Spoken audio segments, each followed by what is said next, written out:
Good. Hi, Matt. Thanks for having me. It is good to be here, and we appreciate you listening to us. And as always, we appreciate any comments, any likes. We always appreciate a subscription. We appreciate if you share this with someone that you know that might find it beneficial. And once again, we appreciate you being here today. So today we're going to talk about Joseph, and so he's kind of been the topic in our study, Torah studies, and kind of wanted to start with the 12 tribes here. And so, Jake, will you read off? These are the 12 tribes in order.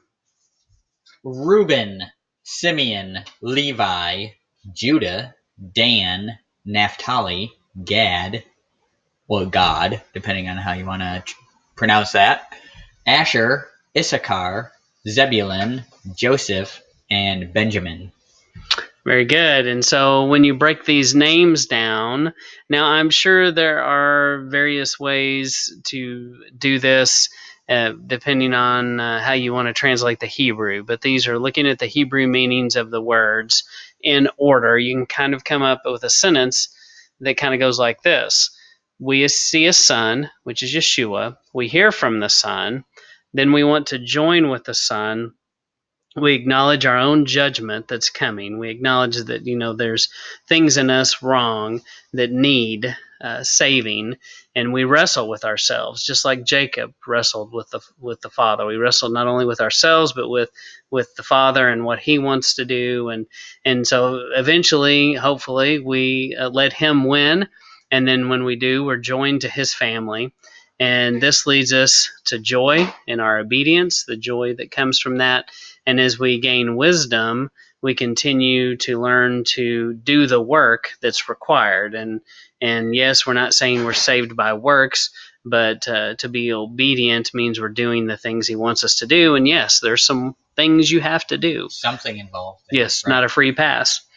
And then we find it our destiny to occupy the land, occupy in His kingdom, and be the fruit. We become the fruit that the Father's added, and we become part and join Him. As the Son of the right hand, it enables us to be a part of this family, if you will. And so I just think that's kind of interesting looking at their names. Do you have anything to add there? No, I just think it's interesting that nothing in the Bible really goes without meaning, and some of this stuff where you can find these different patterns and meanings is pretty cool.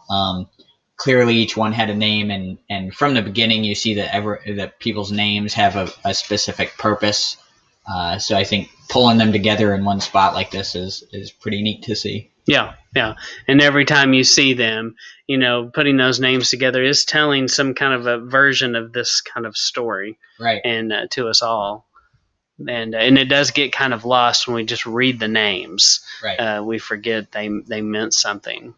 And because we don't talk like that in our language, we just say Jake. We don't say, by the way, what does Jake mean? I caught you off guard. It means the heel grabber, the supplanter. Oh, it's short for Jacob. Oh, yes. Sorry. Yes. I guess so. So that makes sense. And mine is gift of God, which is kind of weird to go around and go, yes, I'm the gift of God. It's a little presumptuous. It does seem like it is. So, I don't go around saying that. Well, in a previous podcast, you had mentioned how you strive to be like Jacob. Yes. The striving is less difficult for me because I am Jacob. Yes, that's good. That's a good one. So I'm going to scroll on down. This was for something else that we did. And I'm like the name of Jacob and the face of Esau. Oh, that's good. Yeah. Yes. That's perfect. Well, in the course of our study, since we're still talking about Joseph here, and kind of came up with all these natural comparisons to Yeshua. And so they both had miraculous births. So, Jake, how did they both have miraculous births? Well, Joseph, you see, was born from a woman that could not bear children. And Yeshua was born of a woman who could not have children because She did not participate in a child-making act. Yes, that's a good way to put it. Very, very clean. So, and they both were obedient. Family friendly. That's right. We're going to be family friendly here, right here. I can't talk apparently, but both were obedient to their fathers, and so they were both about their father's business. And both of them have nothing written in Torah that they ever sinned. Right, and we know that Joseph had sinned because all have sinned, and Yeshua was the pure lamb. But yeah, this was a good point that you brought up because it's not recorded anywhere that he sinned, and I think that there may be other folks in the Bible that don't record a sin, but the fact that Joseph, in many other ways, is a type of Yeshua, that this is a poignant message that's added to that note. Yeah, we look at people like Moses. Moses, was a pretty amazing guy, but yes, there was very specific sin that is mentioned about him, kept him out of the promised land. But we don't have really any of that with Joseph. And like you said, I'm sure he did. It did not record it. And so we also have in there that they are both rejected by their brothers. Or in Yeshua's case, you'd say his children rejected him, and they both had garments that were left behind. With Yeshua, you could talk about the shroud of Turin, the shroud that was in the tomb, that gets left behind. And with Joseph, his coat of colors. It happens twice to Joseph. Once the coat of colors that they rip and dip in blood and go with that. And first off, can you imagine the tenacity? I don't know if tenacity is the right word, but those brothers were so dark that they could do that to their father. Yeah. And just watch him be crushed. For ever. Yeah. Yeah. And just like blatant, bold face go, it never say that. Slipped out. No. Yeah. Don't worry, Dad. It's okay. Yeah. Yeah, that is crazy. Right, and we know that just for the sake of accuracy, we know the coat of colors was actually a coat of long sleeves, right? Right. So just because that gets out there, the coat of colors is how people assume it to be. The Technicolor dream coat? Yes. Mm-hmm. Yes. Well, it definitely was something that was different, and people would spot him, and it was a sign of royalty. Right. And so he was like a prophet, priest, king kind of model in a lot of ways. And along with the shroud, right, both were left behind. Well, and then Joseph also left his outer garment behind with Potiphar because he fled from sexual immorality. Yes. He ran so fast he left some of his clothes with her. Right. So that's some fast running. I've never ran out of my clothes before. No, and that was a strong grip. There was different clothes too. Yeah, and that whole story, that we watched a little video that went with it, and it didn't really accurately portray it because she had a strong grip. She was trying to get him to stay there with everything she had. So anyway, we're chasing that rabbit right now, but they both had conspiracies, and it's interesting. Just in the names Judas and Judah. Right. Both are involved in these stories, and one is sold for 20 pieces of silver, and Yeshua sold for 30 pieces of silver, which 30 pieces was commonly believed to be like a woman, the price of a woman, and the 20 pieces. I'm not sure. They're probably connected. I don't know. I'm sticking with inflation. Inflation, yes, that's a good point. So if anybody has anything to add there, I'd like to hear it. Maybe there's something there we're not seeing, but. And they both seem to go peacefully. You don't read, the Torah doesn't say that Joseph, went crazy and was flinging his fist everywhere and cussing at them and struggling. Right? Yeah, it seems like he just kind of went along with it. And but for both Yeshua and Joseph, blood is shed and clothes are torn. They're both put in the ground. One was a well and one was a tomb, and they both were raised up. And so Joseph gets raised up and saved out of the well, and Yeshua gets raised up and rises out of the grave. They both were beaten. They both were stripped. They both were persecuted for the sake of their people. And both, you could say, by their wounds, by Yeshua's wounds, we are healed. And Joseph's brothers were healed through his wounds. and saved. And so we talked about the code of colors, and the other thing about it is, Joseph, kind of on paper, he's officially second in command, but in reality, he was in charge of everything. And so if Joseph said it, it happened. It was law. The king, the Pharaoh, it was the same thing as a Pharaoh speaking, and that's kind of a similar pattern that we see with Yeshua. Is he is in charge of it all, and yet he does submit to his whatever his father wishes. At the same time, he's kind of both the king in charge and under someone. Right? Yeah. Right. Mm-hmm. And they both had in Joseph's dreams. All the dreams, if you go back and look at those, Yeshua is the ultimate fulfillment of all those dreams. Yeah, I think that was really cool too. And they both go away for a period of time to prepare a place for their family. Yeshua is preparing heaven for us, and Joseph had to go prepare unknowingly, but yeah. Mm-hmm. Had to go prepare the way to save his family. And, he didn't know that's what he was doing, but that's what he ended up doing. And both of them, the family around them, repent and come back to their father. They're ashamed, and they realize the pain they've caused their father. It takes them a while in both cases to kind of get to that point. I don't know. Does that make sense on that? Yeah.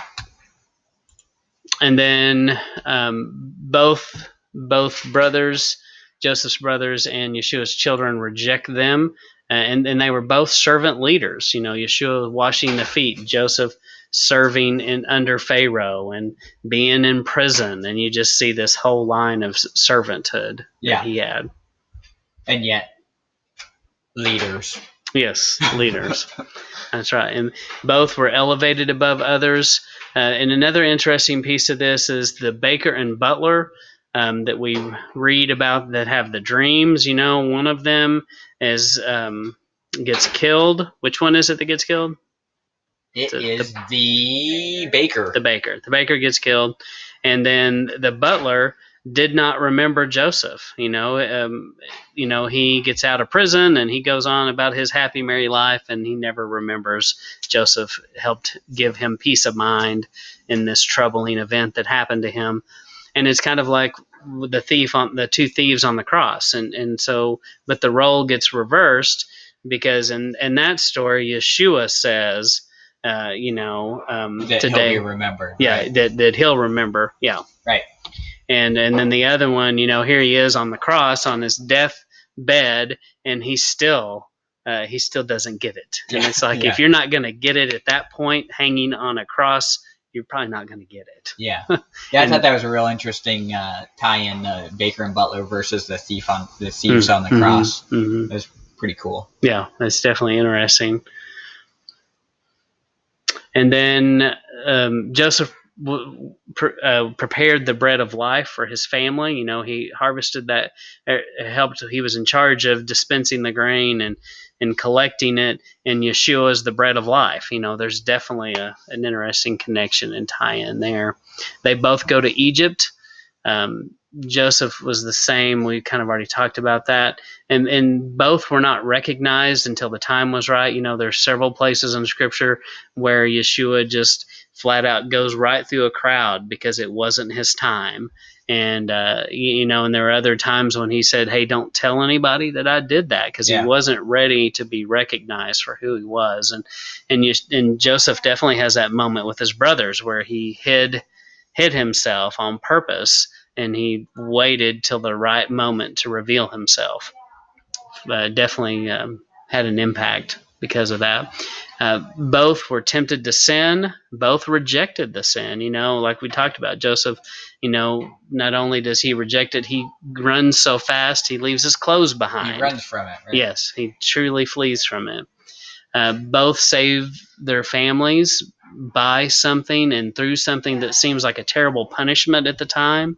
And to the enemy watching, it would look like, that they've destroyed them. And yet that wasn't true. Both had families that did very little to help them. And at the very end, they get convicted and turn back to them. Right. They both were falsely accused.